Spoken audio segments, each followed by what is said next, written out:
Hey there, welcome to the 44th episode of Under the Radar. It has been probably about 6 months since my last broadcast, so let's pick this sucker back up. Let's start doing it again, huh? I have some news on Slave to Servant. The one thing I'm going to say before I start this episode is that the vinyl pressing is almost complete. This is the test pressing here for Escape Babylon, so I should be receiving the actual copies very shortly, and then I will commence with more plans, more videos, and more things. But I want to break into this next episode. This is a band from Chicago that is very near and dear to me. Some of the members of the band I was very close with at one point, and just was a really cool band to get into. And experience like their success and their momentum in the scene. But before I break into them, I want to cover the precursor to the band, which was a band called Remember Maine, which consisted of William Beckett. I call him Bill Beckett, but most people know him as William, his fans. And he kind of started this acoustic, project, did 10 songs. This album called The Last Place You Look on Little League Records, aka LLR Recordings, owned by Johnny Minardi. And it was quite successful on the label. It had a very dashboard confessional kind of vibe to it, acoustic emo. And the first song on it is probably my favorite. It was supposed to be a 6-song EP initially, and then he recorded more. I think it was initially going to be called the Broken Boy EP.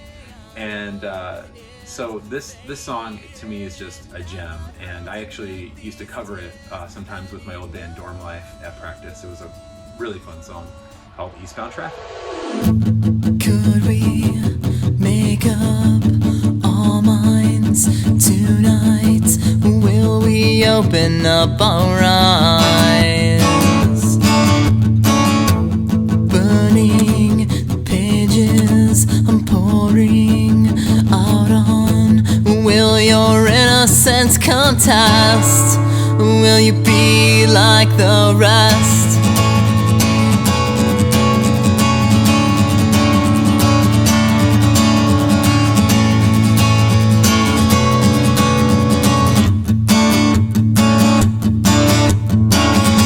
Wake up, the time has come to make up for what you have done. Maybe my answers are not out east. Well, at least I still breathe, longing for lovers that have long since discovered the truth behind these dreams. Eastbound traffic has led me to rush hour scenes. I'm not coming home. It's time I'm letting go of all of my pain. I'll leave it to you, too much to contain. Now there's nothing to lose. I'm not coming home. It's time I'm letting go of all of my pain. I'll leave it to you, too much to contain. Now there's nothing to lose. Always so fond of that song. I thought that for a 19-year-old kid or whatever, that was some pretty solid songwriting. His lyricism was always a cut above, even if maybe the voice came out a little nasally or whiny at the time. I could see potential in that song, especially. And not soon after he went on tour on that record, he decided to form another band. And this is the band that I'm going to cover in this episode, called The Academy Is. And this is back when they were just The Academy. And they had a demo in the summer of 2003. And I had a demo of my new project at the same time called Dorm Life. And that was the time that we kind of hit it off. I had kind of brushed shoulders with members of the band that were in other bands, like AJ Latrace, the original guitar player, was in a band called Farewell Night, and Farewell Night was John Walker, who joined Panic at the Disco and was also in the 504 Plan episode that I covered on Minutia. AJ was one of my favorites, very talented guitar player, and the things that he added to this band were phenomenal in my opinion. Also, I befriended Adam Siska, or Adam T. Siska, through playing shows again with Midwest Blue, and he was there hanging out, and he was forming this band called the Academy. He was also at the same time taking bass lessons from Phil Kalis, our bass player from Dorm Life, which was a little interesting because we were just a little bit older than those guys. Then summer of 2003, I actually got a chance to meet Bill in person, and we hit it off, and he really enjoyed Dorm Life and the Academy. I remember we would play shows with them, or just even go to shows, and he would be like hyping our demo, like, you should check out Dorm Life. We didn't even have a website or anything, and they were just so supportive of what we were doing with that project. And it was just funny because like I wasn't as about it as they were, but to feel like somebody believe in you, like that was like a really amazing thing to have them behind me on that. And I'll never forget that kind of support that I felt at the time, and that scene from Adam, from Bill, from AJ, all those guys, and Tony from LLR. So on their original demo called Demonstration, aka the Pirate Ship demo, they had a song called Memento Mori. And unfortunately I don't have the demo anymore, and I don't even have the EP anymore, which I'm covering today. Unfortunately, I don't have them anymore. I sent them to somebody who I felt would like them, and it turned out that they really did. So I'll just put it that way.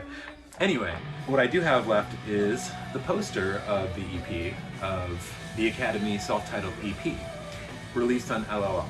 The song Memento Mori was not included on this release, although there was a little piano interlude in between songs that was there. However, the other song that was on the Pirate Ship demo, which, I mean, those things spread like wildfire. Like, it was crazy to watch the momentum of that band. Like, it was like, they were a band for a few, like 2 months, 3 months. Like, one of their first, like, 10 shows was at the Metro. Like, it took us like 2 years to get into Metro, and we got into the Metro maybe like right before they did for their first time. Like, it was crazy. But they were drawing crazy amounts of kids to these shows. The really tight band. But the song that was included on that demo, which kind of had like this Hot Rod Circuit vibe meets like Taking Back Sunday, a fan favorite, was called In Our Defense. Forced to the wall, the crosshairs shift from this tied down but encouraged. What did you expect? A nightmare of reason and fed alive, because take shots, my back's turned, you're gutless. You think you're saving face, but I'll tell you what. And I'll tell you what. As far as you're concerned, the next breath that you take should be underwater. You're worthless, you've been so once before. This time, you're gonna get back a little more than you paid for. Forced to the wall, the record skips and their satellite senses detecting. You run for cover, a nightmare, a vision, a quota, a reason. You take shots, my back's turned, you're gutless. You think you're saving face, but first things first, it's a matter of egos. And now every single shot you take is taking a weakness in vain. Place your bets, it's a matter of context. You said it, you mean it, you want it, you got it. I've been waiting for too long for this. Take shots, my back's turned, you're gutless, and you got no spine. I've been waiting for. I love that song. In Our Defense was so good. The original demonstration version and this version were really good, but I think really nothing could compete with the band live performing that song and all their songs. They sounded amazing live, and I don't think that the recordings captured that until they went in to do their second release. But that's for another story. So anyway, yeah, In Our Defense was a song that is really near and dear to my heart, because I would show up to these shows and I would just jump on the mic and sing the counter melodies of I've Been Waiting on the ending of the song. And it was so fun to kind of just do that at shows with them and hype them and watch as like things just took off for them. It was really, really cool. Yeah, Sandy's watching.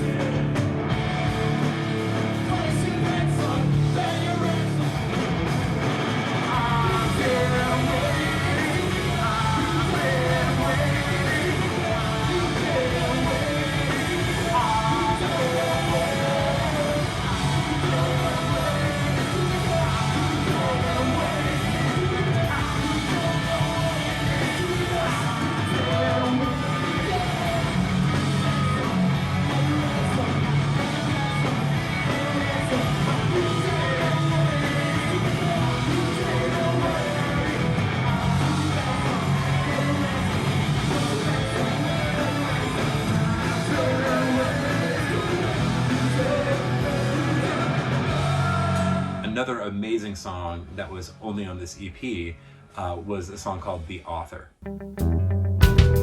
The search has begun. This is page 1. Man, meet your maker. I give you the author. He may seem familiar because he looks like your mirror.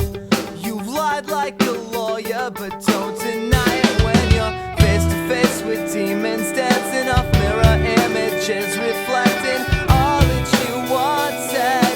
So far from perfect, onward we will strive. Take it for what it's worth. This truth that you realized, you're not who you thought you were. It's time to see the other side of what you have become. Nothing but your single-serving, selfish chapters of sacrificial moral standards. No stranger to apathy in bold situations. Take your time to make it happen. Leave your mirror, spare your excuse as a self-serving actor. So close to perfect. It's all the same, the face or complexion. You're not worth what you're spending. And you're screaming, danger, danger, don't stop, go on alone. Desperate endeavor, you've got to take it or leave it if you will. It's not so convincing that you're the only one here who can be like me. Now, lyrically, The Author is just a cut above to me. It was like, wow, Bill is pretty dangerous with a pen. Definitely very clever writer. It definitely pushed me. That was where I felt like I needed to up my game as a writer, and where I started to pay a lot more attention to lyrics was the penmanship of Bill Beckett. Another song that was a fan favorite was a song called Judas Kiss.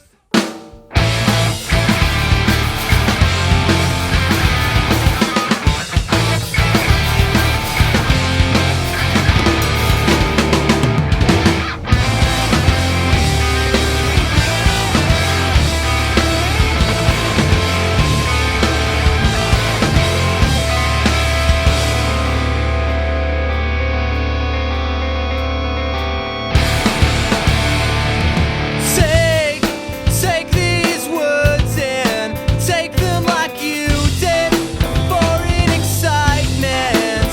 You bleed lost choke, so was it worth it? Did you get what you wanted, the silent type? Did you even come close? Did they let you taste it? I can see how the rush and the heat and the touch of a stranger gets you going.